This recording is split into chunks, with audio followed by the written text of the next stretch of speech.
Est-ce que c'est normal pour mon âge? Ça, c'est une question qu'on se pose souvent, même quand on regarde nos grands-parents, nos parents, nos oncles, nos tantes et même nous-mêmes.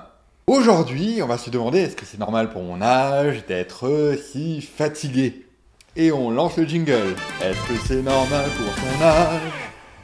Bon, ok, je pense que je vais retravailler le jingle. Aujourd'hui, on parle de la fatigue qui dure, la fatigue chronique.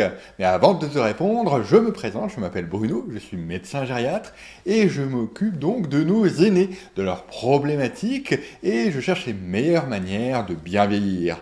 Abonne-toi pour bien vieillir et accompagner tes proches. La fatigue, que l'on appelle aussi asthénie en médecine, est un peu comme le pain dans un sandwich pour un médecin. Et oui, le pain est toujours là, mais ça ne nous aide pas à reconnaître le sandwich.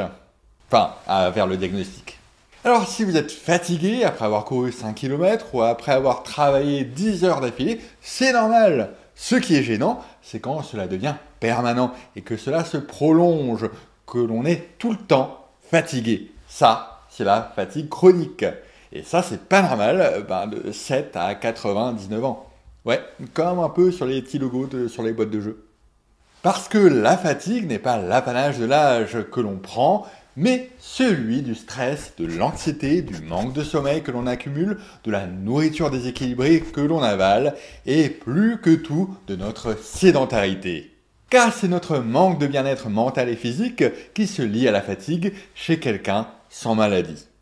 Ah oui, mais il ne faut pas oublier qu'avec la prise en âge, on a de plus en plus de maladies chroniques, et ça fatigue aussi.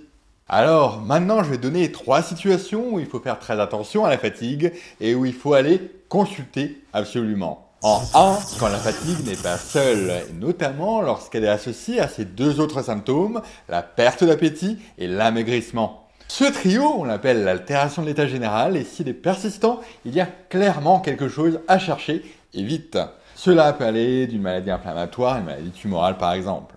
En 2, quand la fatigue est associée à une perte d'intérêt par rapport à ce qu'on apprécie normalement, tu auras alors tendance à te refermer sur toi généralement. Attention, ne méconnais pas une dépression qui guette et qui, je te rappelle, est le mal du siècle. Et n'oublie pas que ça arrive progressivement.